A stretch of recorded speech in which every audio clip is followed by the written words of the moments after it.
Just a quick plug for the podcast before we get started, and I promise I'll keep this brief. If you love Imagination Skyway, you really should join our growing audience of 175 members at patreon.com/Imagination Skyway.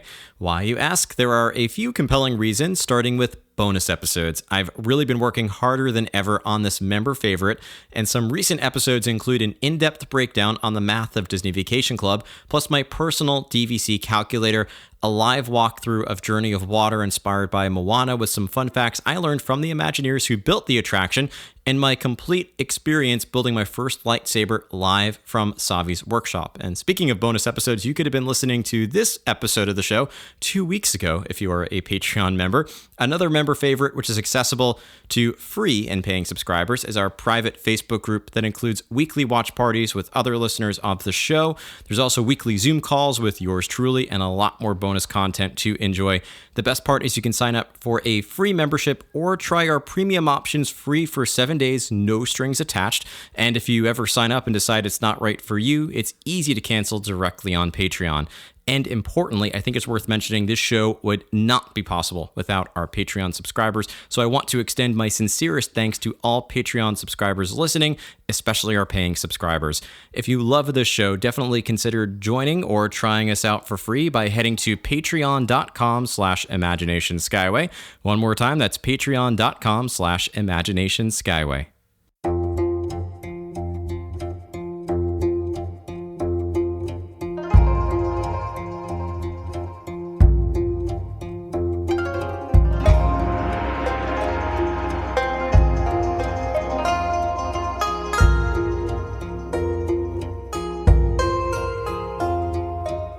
Welcome aboard Imagination Skyway, your grand podcast tour of the magic. I'm your host, Matthew Kroll, and today's episode will offer a complete dining review of Shiki-Sai live from this EPCOT restaurant. In addition, as we share our thoughts about this relatively new dining location in the Japan Pavilion, I have the opportunity to interview my cousin Brian about his experiences traveling to Japan.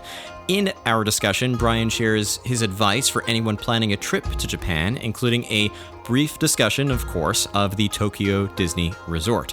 If you love Japanese cuisine, culture, or travel, this is certainly an episode you will not want to miss.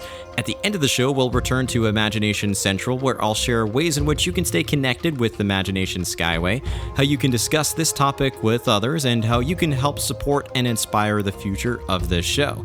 Please remain seated, keep your hands and arms inside the podcast at all times, and enjoy your grand circle tour aboard Imagination Skyway.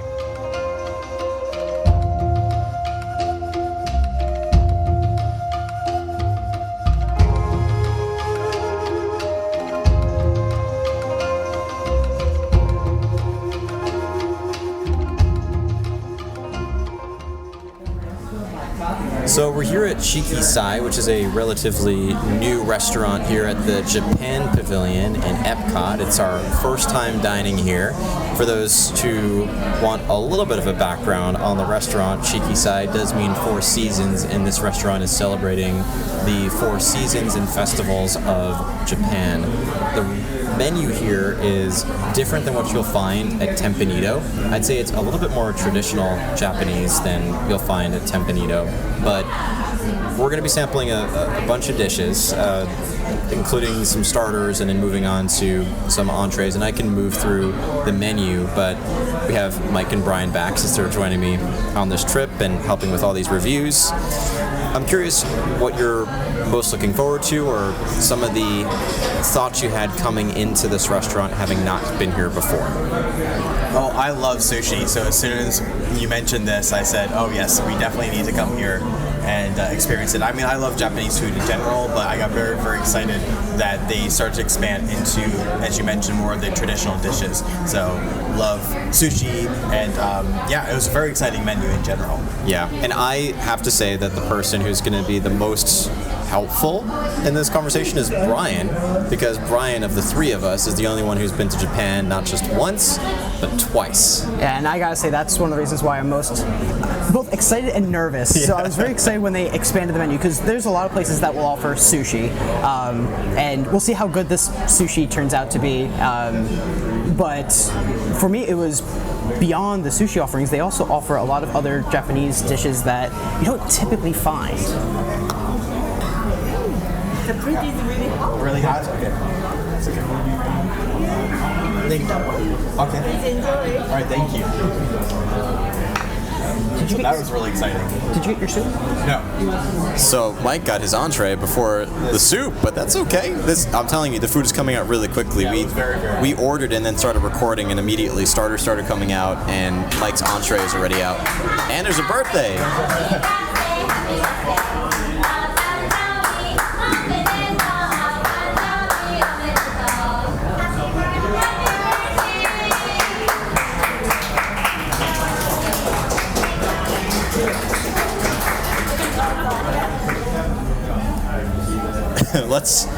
Before the next food comes out, Ryan, you were talking about going to Japan and how you were both excited and nervous for the experience because of that, because you've been to the real place. Exactly.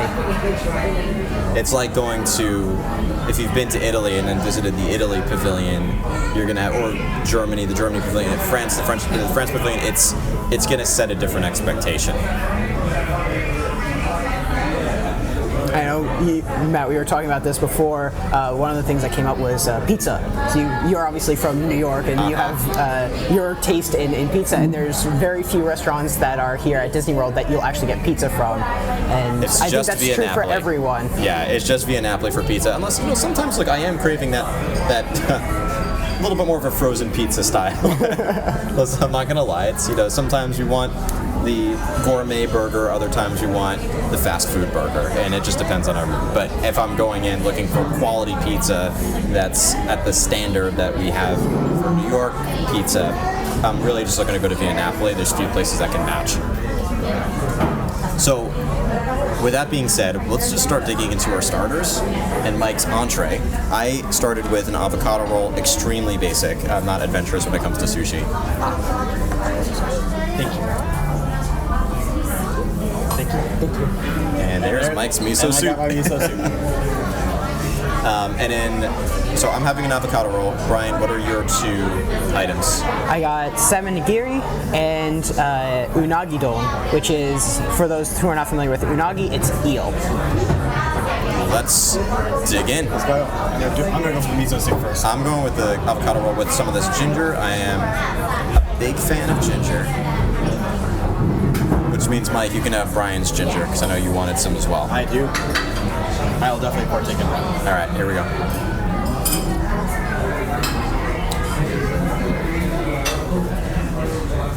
Miso soup is good. Not much can go wrong with an avocado roll, but this is very, very good. Very fresh. All right, here we go with the salmon nigiri.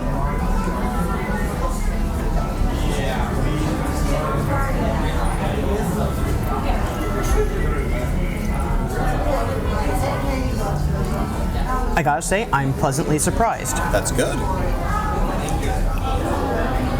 So for those that have had sushi, especially from a variety of different places, a lot of it comes down to the rice, because fish is usually fish. There's not a lot of difference when it comes to flavor of so in this case, salmon in place A is going to be very similar to salmon in place B, assuming they take care of the fish properly. Right. So the rice, there's a lot of ways that you can prepare it, and they did it really well here. It has kind of a buttery texture to it, which is interesting but kind of refreshing. So is it super, super authentic to what I've had in Japan?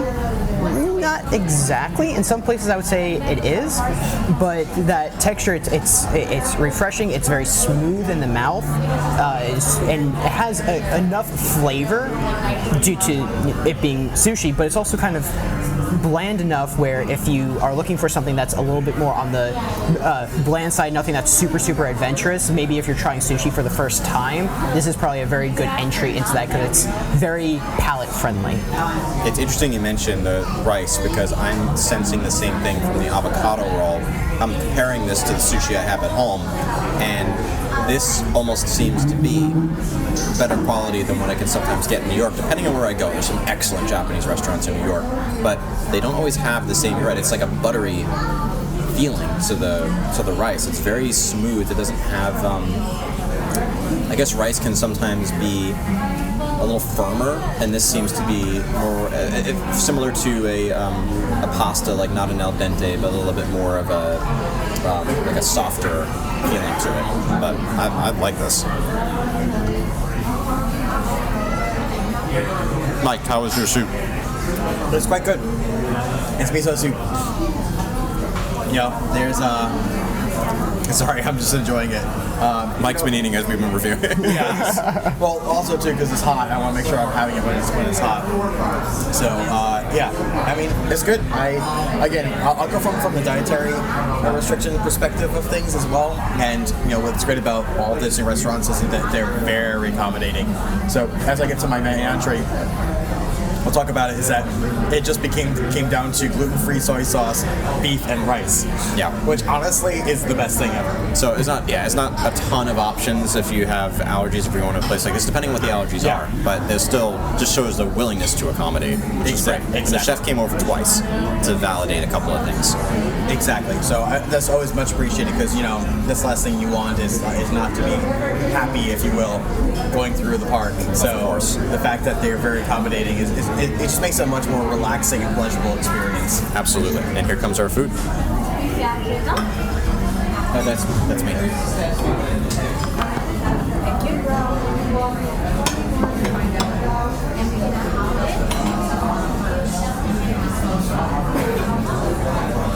And then I'll take a shot at the nigiri as well. But I think Brian's review is going to be much better than mine. Yeah, maybe. I like it. Maybe Brian could go first. So just so I didn't mention what my entree is, I had a yaki udon which has beef and mixed vegetables. One thing I did forget, I am not a mushroom guy, and spring vegetables with Japanese food generally comes with mushrooms, but I'm just going to eat around it. So everything else looks really good. And then my main dish, as I mentioned, is the unagi don, which sounds similar to udon, but it's not udon like Matt has udon noodles.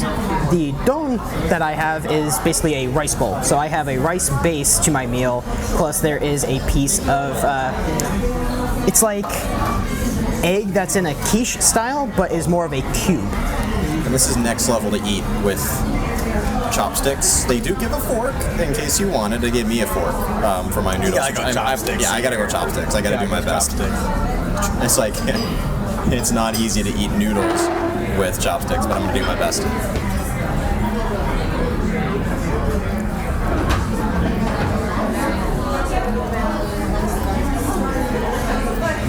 I was not expecting this flavor at all. You know what's weird? This almost has, this is going to sound very bizarre, it seems like something, the flavor combination is similar to something I would get with German food. And I don't know why, it could be the mixture of the beef, the scallions, the sauce that's on here, but a very, first of all, this came out hot. Your dish was made at the table, Mike. Yeah, that's the other thing too. This was made tableside, so they came out with the rice and the beef, and then they go ahead and they pour the soy sauce on top of it. Yeah, I just picked up a bunch of noodles, and there was like steam coming right out of this thing. Which, by the way, by default, this actually comes with sweet garlic sauce. So, but unfortunately, I couldn't have that. But they were able to easily accommodate for me. Exactly. And I gotta say, I am enjoying my meal over here. The unagi is well prepared. It's not overly sauced, which is kind of nice. A lot of times you'll go to a restaurant and the unagi will have a lot of like a barbecue-ish type of sauce to it. This doesn't, but it's still very flavorful. The thing I like about eel is it's almost like a combination between, I don't know, I kind of feel like it's in between pork and fish, if you will. It has a very interesting flavor profile, and it has a little bit of a fishy aftertaste to it, which just makes it a very unique eating experience. Brian is the most adventurous eater at the table. No question. And not by choice too. I actually like to be. I'm usually a adventurous eater. It's not me. It's not my. It's more or less my body. That's fair. For me, it'll depend on my mood. Brian asked if we wanted to split. I forgot which item of the dish it was, but it had octopus in it. Takoyaki. Yeah, which I've had before, but not that. I've had octopus before. So takoyaki is fried balls with octopus in it. Which it's a street food that I personally had it in Osaka, and it was I didn't actually at the time I didn't know what to expect, but it was a very interesting flavor profile where it had a little bit of a zing to it, almost like a vinegary. Tasting okay? Very good. Very good. Please enjoy. Thank you. So the takoyaki, I was interested in giving it a try here, and that was actually one of the things that I saw on the menu. So going through it, I'm like, there were a couple of things that I had tasted in Japan that I was very tempted to try. So takoyaki was one of them, okonomiyaki, which is kind of their, it's almost like Japanese pizza, if you will. It's not fried dough or anything. It's kind of like a,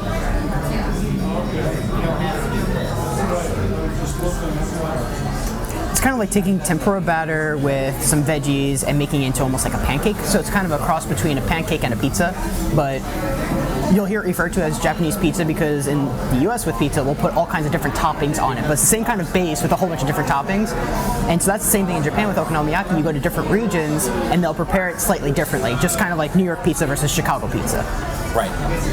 So I was curious in giving that a try, but ultimately I ended up with this dish, and I am not regretting it. This is delicious. I'm very glad to hear that. I was candidly a little worried about how Brian was going to feel about the food, just because, again, you've been to Japan, and I want your honest opinion, and I was hoping that it would meet your expectations, at least, if not exceed them. Because I know, again, you're not expecting to get the same food you would get in Japan as you would get here. It's just not a fair comparison, but to know that they've done a well enough job to exceed your expectations here, I'm really happy with. I feel like we didn't really prepare this, but I feel like this leads to a natural segue. And I don't want to put Brian on the spot too much, but I know people are listening and probably very curious about traveling to Japan, and not that I'd expect on the fly for you to be able to come up with a whole bunch of travel tips, because again, we didn't prepare this, but thinking about someone who is, now that you've been twice, interested in going to Japan, thinking through like some of your favorite places that you've been, or advice for, maybe we'll just start with like advice for planning that trip.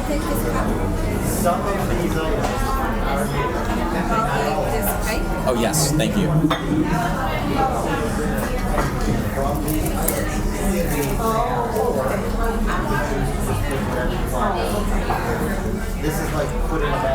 So yeah, if someone is thinking of traveling to Japan, what would be the first place to start?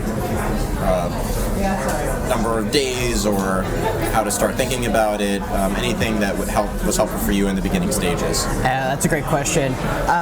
First, let me preface this by saying I went in 2016 and 2018, so I went pre-COVID. Yeah.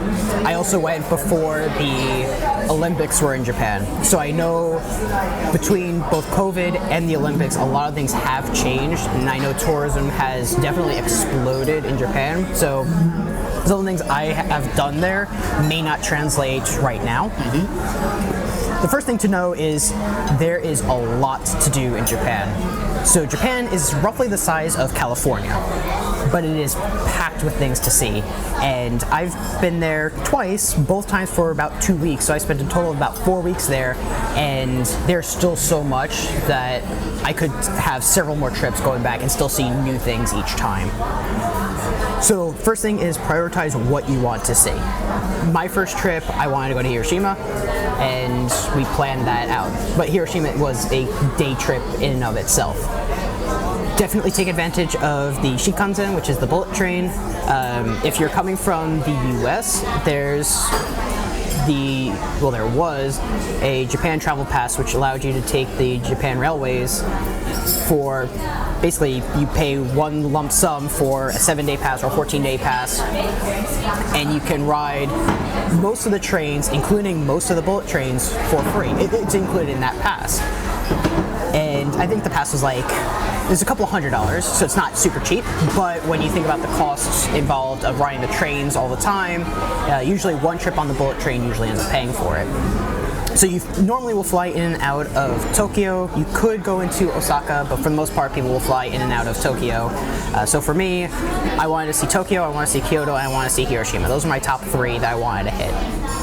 I was also going with a friend who had been to Japan many, many, many times, in fact lived there for a little bit, and there was one place that they wanted to go, so we kind of built that in as well. And then of course for me, Disney, which is in Tokyo. Technically it's just outside of Tokyo and in another prefecture, but it's right on the cusp of Tokyo, essentially. Very similar to Disneyland Paris. Exactly. It's in the suburbs, but it's still part of the metropolitan Paris. Exactly. And super easy to get to by train, also like Disneyland Paris.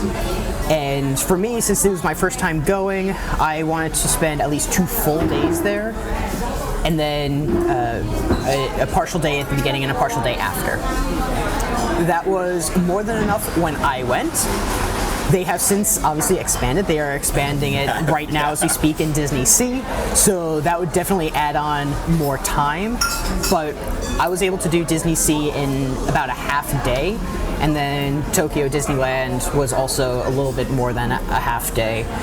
So if I'm going to assume that most people listening to this episode are Disney fans, so you'll probably want to explore the parks, I would say plan for 2 full days for sure. So that way you can get the full experience out of it.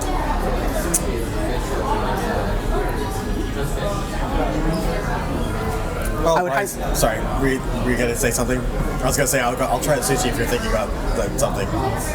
No, I got it. Go ahead. So I would also say make sure you do your research ahead of time on what you want to see, because even within the cities there are a lot of different places you can go. You can't really see everything, and some things do require you to get advance tickets for. So some things you can just walk in, others do require you to have a reservation, and you want to make sure you have all that kind of planned out, so that way there are no surprises, you kind of know what to expect. And I'll say just be prepared for it to be crowded, and sometimes you get lucky, sometimes not so much. That's all really great advice. Thinking back on your 2 trips, what did you personally enjoy the most? You mentioned you really wanted to go see Hiroshima on your first trip, which I'm hoping was worth the experience, and especially because it is a day trip. But was there anything else that was surprising to you that ended up being something that you really enjoyed, that you didn't expect to be something you were looking forward to, or anything else that were highlights of the trip?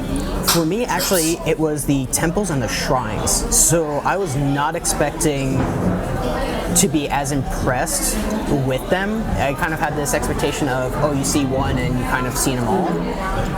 But each one is a little unique because they're all in place to worship a different deity. They have different designs, and usually each one is embedded within a neighborhood or a specific subculture, if you will. And that kind of community, that culture is represented in each individual shrine. Most temples are kind of similar throughout, but I will say that they do offer kind of different perspectives and different experiences. And so that was something that I was not expecting. The one thing that was really cool about Hiroshima, yes, of course, I did go and see the museum about the atomic bomb and all of that, which I won't say was a good experience by any means, but if you've ever been to, say, Pearl Harbor or any of those kind of memorial museums, it is a very somber experience. And in this case, because you are in Japan, it's from their perspective on things. So you also have to keep in mind that the bomb was dropped there and lots of their people were killed, and so it definitely comes from that perspective. Very similar to our Pearl Harbor, where so I'm actually very glad I was able to see both of these memorials because they both showed the perspective of where this happened, and so it was a very somber component. The other thing, though, that was really cool about Hiroshima is there is a temple, or actually I think it's a shrine, on an island just off of the coast of Hiroshima, and I am looking at the actual, or the gate that was inspired by the Torii Gate outside of that temple and shrine. That's very cool. And so it is considered to be, I believe they call it the Great Gate or the Great Torii. I can't remember for sure. But the one that is right outside the Japan Pavilion on the World Showcase Lagoon was inspired by the one right outside of Hiroshima. And that was really cool to see. And this one is much smaller. I know the real one is quite large, is it not? Or is it about the same size? It's hard to tell because you're on a ferry as you pass by it. Okay, that's fair.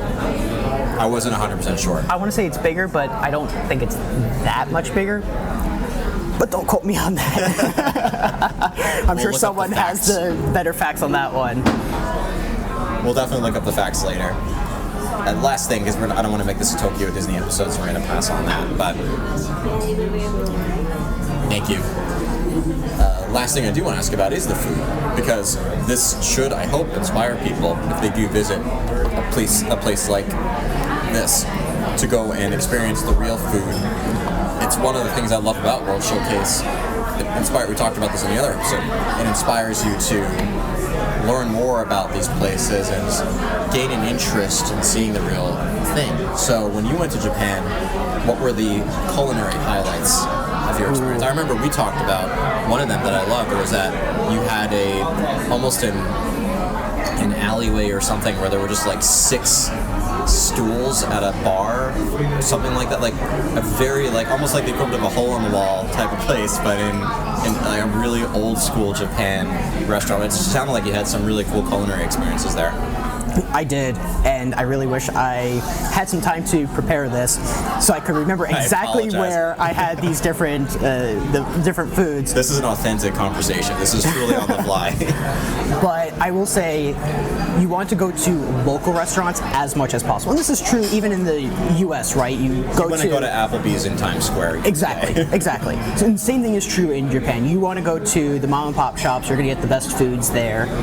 And actually, the best places that I went to were the more rural areas of Japan, which actually kind of going back to the question of what was kind of most surprising or what you were not expecting, and that was rural Japan. I didn't know how much I would enjoy those pieces. I really wanted to go to, the historic places and, like places like Tokyo. But as we started going to some of these other areas that are way more off of the beaten path, the culture is a little different. It's not as fast-paced, and the food is just so good. And you can tell there's passion, there's love put into all the food. And one of my favorite experiences, as I mentioned on my first trip, my friend wanted to go to this other location there's a grand shrine that's in a place called Izumo, which is along the Sea of Japan.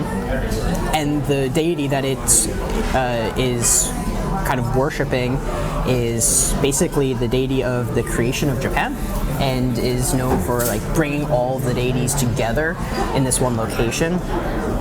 And right outside of that shrine there were some restaurants, and we went into one of them, and the gentleman who greeted us and went to sit us down, he came over to greet us, and my friend started conversing in Japanese because they're fluent in Japanese, and this gentleman had the sweetest response. He was an older guy. He's like, I was preparing my heart to speak English. And it was the sweetest thing, and that really stood out. And the more I went to, and that was my first experience in rural Japan, and when I went to other areas that were more rural or more off the beaten path, I got very similar experiences where there was very, very friendly people. They wanted to converse, and it was very helpful having someone who spoke fluent Japanese to kind of translate. But every once in a while, they will insist on talking English because they wanted to practice English, and it's just such a sweet conversation to have with these people. And the food, no matter what you got, it was really, really good.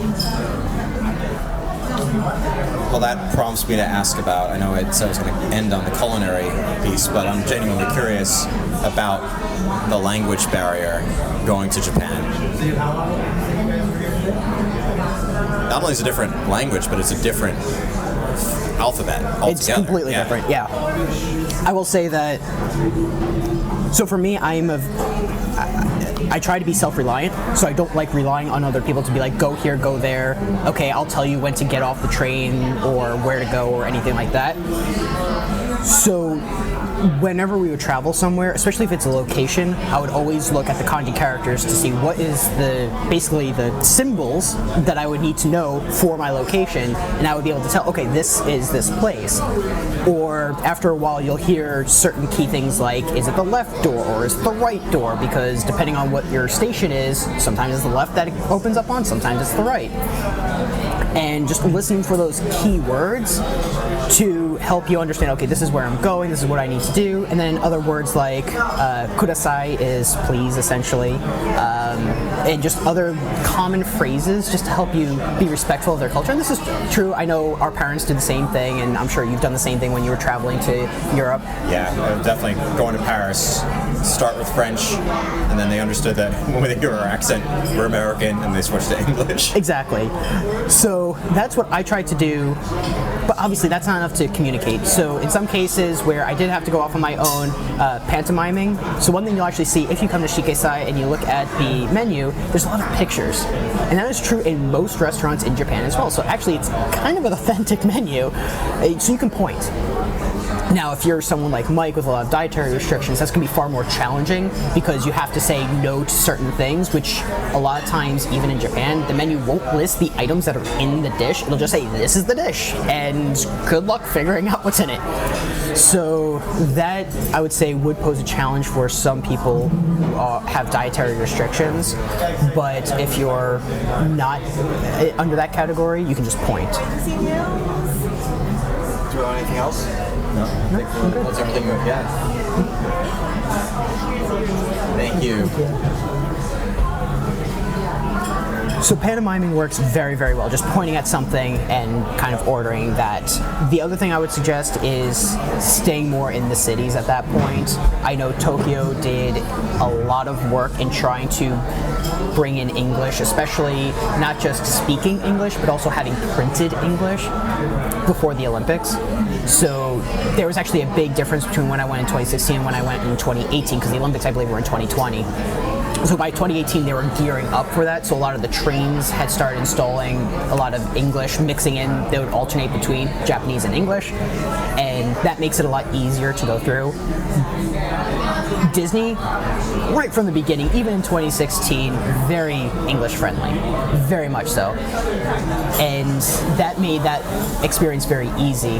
And in fact, when I went in 2018, I went with a larger group, and they didn't want to get up early, so we ended up changing right on the fly because we didn't look at the refurb schedule. And in Tokyo Disney, they will rotate which attraction is closed, and they'll close down attractions for 2 weeks, a month, 2 months, routinely, kind of like what they do with Splash Mountain. Well, obviously that's closed now, but what they used to do with Splash Mountain, what they do with Kali River Rapids, they'll usually close it, or Blizzard Beach and Typhoon Lagoon, they'll completely close it in the winter just to do a refurb. Granted, they know because it's going to be low attendance. In Tokyo Disney, they don't really care about attendance at that point. They just say, this ride needs to get closed, and that's what makes these rides have really high uptime, if you will, and the quality is always spectacular. So in 2018, when we went, we found out that Journey to the Center of the Earth, which is my favorite attraction, was going to be closed at the beginning but open at the end of our trip.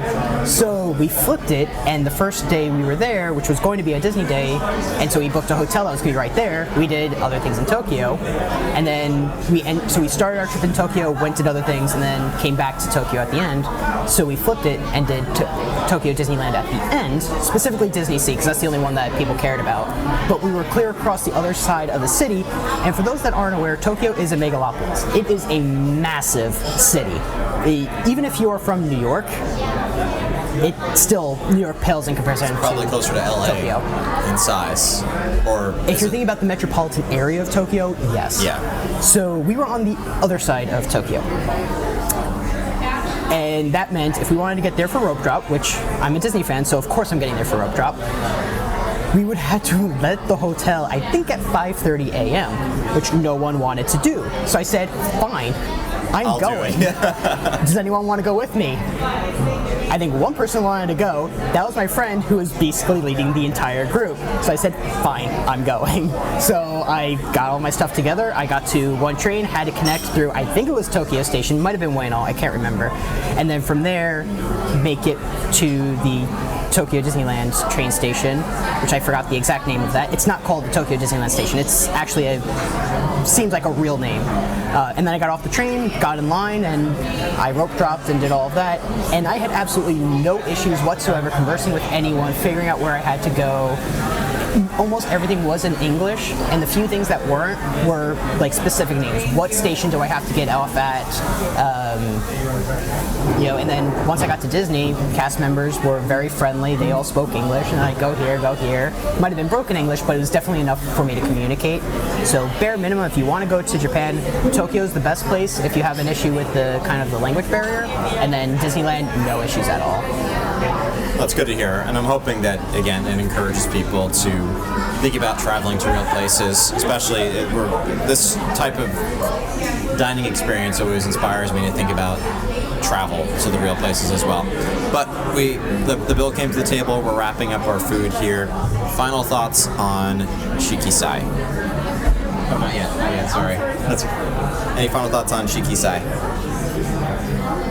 Are you making me start? Okay, so we're gonna make you start, Mike. You haven't spoken in a while. You've been enjoying the food. Brian and I have been talking. Mikey likes it. No, seriously, I thought, like, in all seriousness, I thought it was very good quality food, so I thoroughly enjoyed it. I also did have some of the salmon sashimi, so that was actually quite excellent. The salmon, actually, I will make a point, is that was very good sushi grade salmon, so in addition to the rice being very good. So thoroughly enjoyed that, and again, even though this was just simply gluten-free soy sauce with rice and beef, it was quite good. And in fact that they also made it at the table was definitely a delight. Yeah.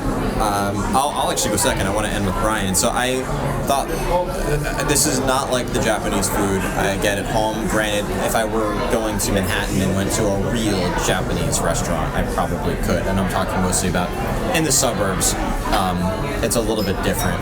But I thought this, again, I only got an avocado roll. I wasn't too adventurous here at Disney. But, back at home I do get sushi. I felt that the avocado roll, just the consistency of that, would encourage me to come back and get the more real sushi. Like that, avocado rolls aren't real sushi. So I would probably come back. But I thought that that was really good. And then my main dish was very flavorful, and you can tell this is cooked fresh. Like, that's the impression I got from this. But Brian, your thoughts? I thought this food was very good. I would definitely come back here. And there's a lot of variety in the menu, so I could come back and try a completely different dish, which that I actually am very impressed with. The other thing that we didn't mention is there's also a lot of food for groups. So if you do come here with groups, they have a sushi boat, which I've done a sushi boat once with friends, and it was the coolest experience. The boat here, as of this recording, was $300, I believe, and it said it serves between 4 to 6 people. Based off of what we ate, I would say that's probably a good deal. And if I had 4 to 6 people eating here and everyone liked sushi, I would definitely go for that. Granted, we haven't actually tried it, but if I came back with that people, I would personally order that. So this place is definitely on my comeback list. And there is a sort of price fix option as well with the omakase, I think that's how you pronounce it. And there were 3 options for what you could get. Either, one had a starter, Izakaya plate, and a rolled temaki, nigiri sushi, and dessert. Another had a starter, main, and dessert. And then there was a kids version that was a kids bento or temaki set and dessert. And then there are kids options here too. And besides that, you could just get a kids bento box. And there were some kids options on this menu as well. But yeah, I would come back here as well and probably try some other options, but definitely add Shiki-Sai to your list of places to try when you come back to EPCOT.